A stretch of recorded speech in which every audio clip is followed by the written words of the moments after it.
Hey there YouTube, it's Danny with Silva Designs, and I wanted to do a little product review on this, which is you can see is a pen of some sort.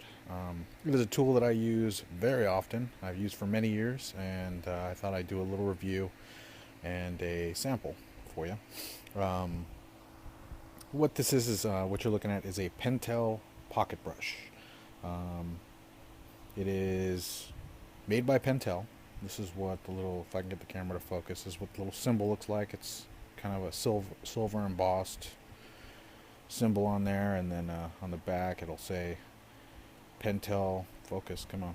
So it's Pentel GFK something Japan. Anyway,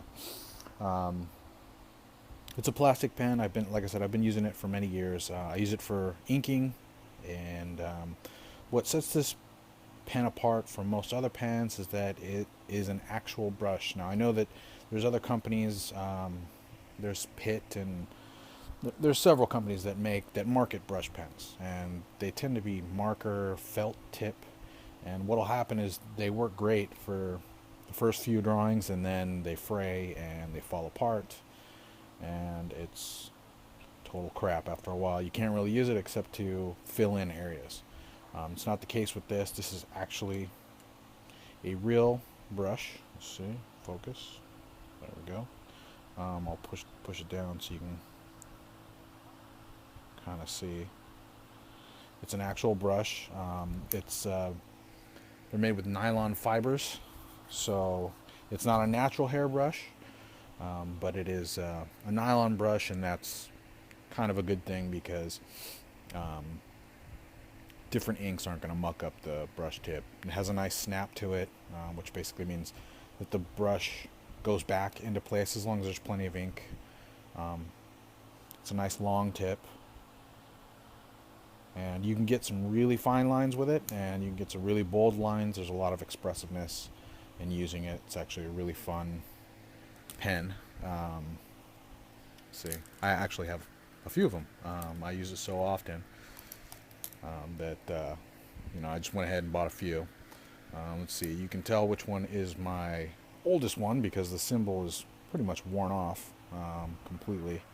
The back still has the symbol, but anyway, it's got a nice springy clip on it.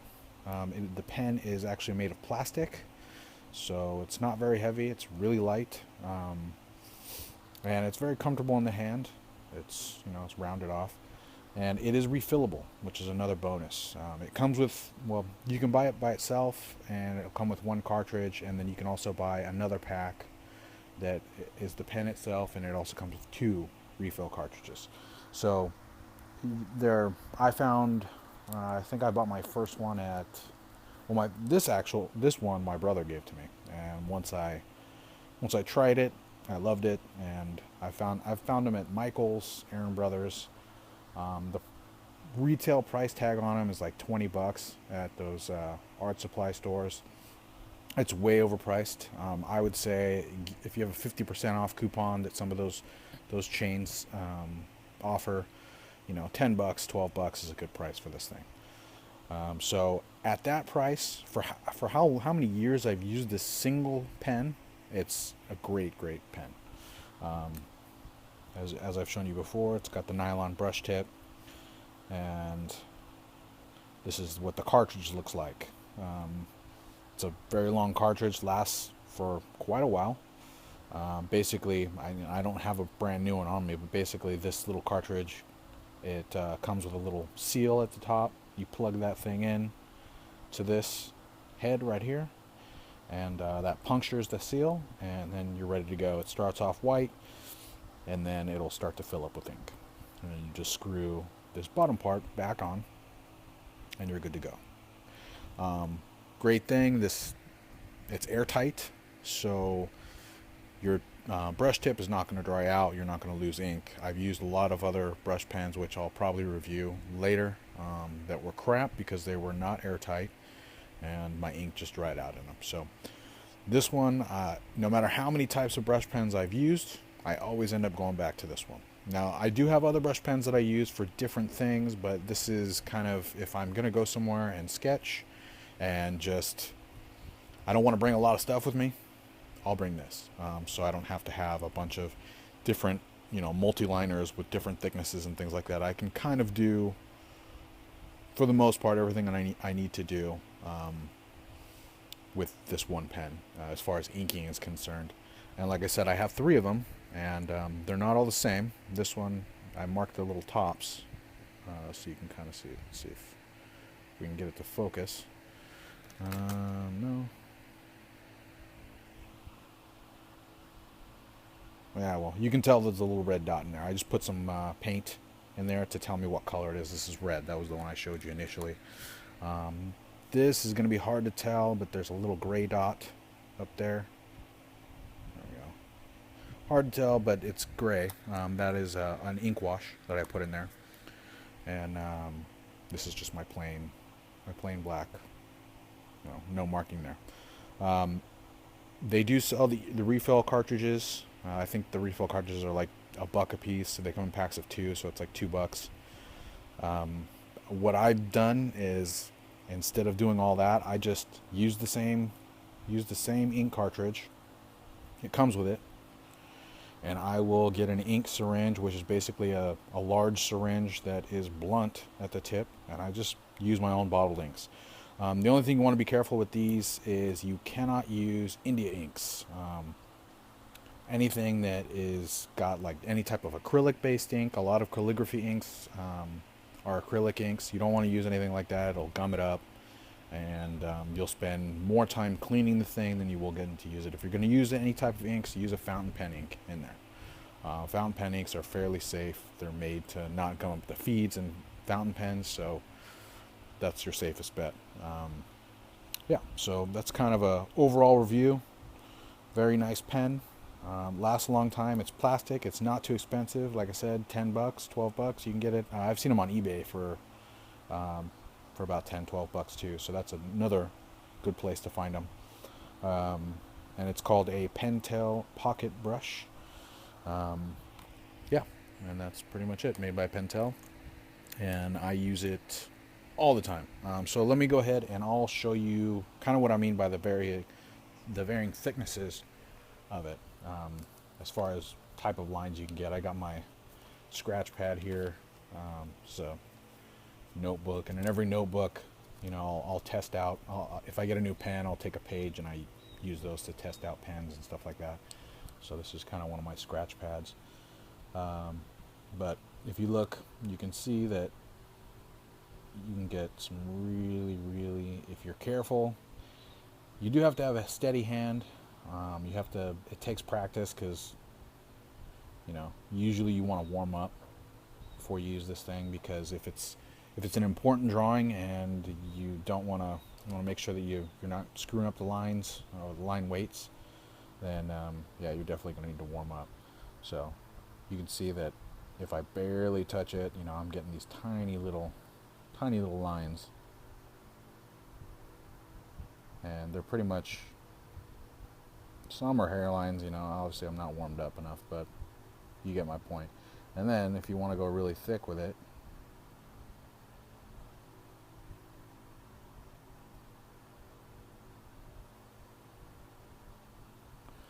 so you can go from really thin to really thick, and it's just one pen. You don't have to change very often. I've tried different types of pens that, the Fude nib pens and things like that, and those are great, but I always go back to this one. So you can do all sorts of stuff with this. Anyway, so that you pretty much, I think you get the point of what I'm trying to say here. Yeah, sorry I can't talk and draw at the same time. I don't know. There's a lot of people who can draw and talk, and my brain doesn't work like that, so can't walk and chew bubble gum at the same time, I guess. So, again, Pentel Pocket brush. It's very nice. These pens I've had these pens forever. I haven't had to throw one out yet, which baffles me. But if you are going to go with a brush pen, I'm going to have to recommend this one. If not, make sure you get a brush pen that has an actual brush tip with nylon bristles. I know Kuretake makes one, and I'll do a review on Kuretake's brush pens. Well, they make a few, not just one. But like I said, this is pretty much the one that I go to. I do have a few Kuretakes, and this is the one that I carry with me. If I'm carrying limited things, this will always be the one that I have in my pocket. So I will go ahead and do a drawing sample so I can show you what I mean. And I'll try to just use these 3 pens. I'm going to use also a col-erase pencil. I always use these for my prelim sketches, so I'll use that as well just to kind of get my shapes down. But yeah, I'll get to the drawing sample now.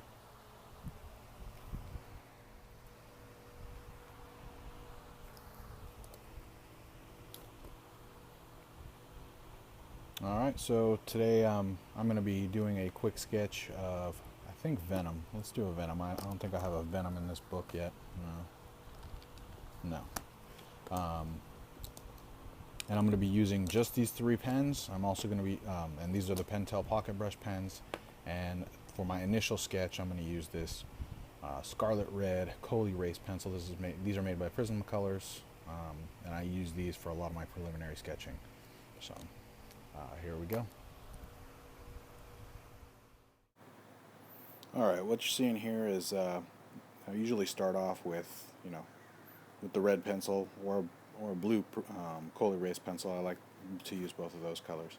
I'll usually start off by doing just rough shapes, kind of getting the rough idea of what it's going to look like and not worrying too much about the details. If it's an overly complex drawing, then I can go over the red pencil sketch with regular pencil because that's a little bit darker, and then I'm kind of working on levels of refining the drawing instead of just trying to get it all done in one shot. I learned that technique using digital or doing digital drawings because for some reason when I draw digitally I have to I'll put down a layer, do a rough sketch, put down another layer, refine, and so on and so forth, and so that just translated over into my drawings. You'll see a lot of artists do the same thing. Finished with the rough sketch, the rough red line sketch, and now I'm going in with the Pentel Pocket brush that is filled with black ink, and I'm kind of just getting my outline done. Again, just so I have a base to go off of, going in with the teeth. Now, one thing about the Pentel Pocket brush that, as far as the brush tip is concerned, it's really hard to get really, really tiny details like the teeth, like you can see here. They're not coming out as clean and as crisp as I would like. Normally, for that small, fine detail stuff, I would use maybe a technical pencil or a technical pen, or maybe the Copic multi-liners, just, what is it? Micron. I use those too. So, but for the purpose of this demonstration, I'm just trying to show what you can do using strictly the Pentel Pocket brush pens. So now that I've gone ahead and got my outline done, I'm going in with another Pentel Pocket brush that is filled with red ink, red fountain pen ink. And I'm just doing the tongue, the gums, and things like that, blood, so on and so forth, just getting the highlights done. Because the red is pretty much going to be the only color in this thing, just black ink and red. So now that I'm done with that, I'm going in and I'm laying down the large black areas, again with the black ink. Typically for this stuff, if I'm laying in really large areas, I would just use, a bigger wedge tip marker or something like that, just something that's good for filling in large areas, because honestly it just takes longer. But again, for the purposes of this video, I'm just using solely the Pentel Pocket brush pens, just to show you that just with those alone you can. It's not always ideal for every situation, but it can be done and does a pretty nice job. It's just sometimes if you're filling in large areas for stuff like this, or using a pen like this, it can kind of wear out the brush tip, and so that's something I try to avoid. So filling in the rest of the black, almost done. Right now I'm kind of shading the hand right there. It's not quite a full hand, just something to resemble a hand, so it's not just a head sticking out. And I'm adding a few more black lines to the tongue just to give it a bit more depth. And then I'm going to finish it up with another Pentel Pocket brush I have, but I have that filled with a ink wash. So it's just a, ink, fountain pen ink with water. Sometimes I'll use gray fountain pen ink. They have that too, so that's just easier if you want to get the same consistency every time. So I'm just, basically shading it, I guess, with that. And now, just for shits and giggles, I wanted to add like a little crossbone type sign. I'm sure you've seen that before. But I decided to put like a Spider-Man mask on it, so just to kind of make it look different. I don't really like the way it came out. I should have just left it a plain skull and crossbones, but whatever. It's just a rough sketch, who cares? So, just kind of filling in the details there. Again, I probably, with something that's a little bit smaller like that, where you're trying to get details, I probably would have just used a multi-liner and not messed around with the brush pens, but yeah, so. And then I'm going to go ahead and fill in the mask, and that's pretty much it. Sign it, and it's done. Add a little bit more shading. There you go. Alright, so there you have it. Quick little Venom sketch, just using the Pentel Pocket brush, well, 3 of them, and this col-erase pencil. So you can see that with just if you just have this pen, you can do some really nice inking with it, and if you have a few of them loaded up with different inks, you can actually do some pretty decent sketches without having to carry a ton of stuff with you. So there you go. I hope you enjoyed the video. If you have any other art supplies you'd like me to review or anything like that, or I probably have purchased it. I've spent tons of money on art supplies and wasted a lot of it on crap. So I'm going to go ahead and start reviewing some of the stuff I've bought over the years and whether I like it or not. Anyway, thanks for watching. I appreciate it. Have a good one.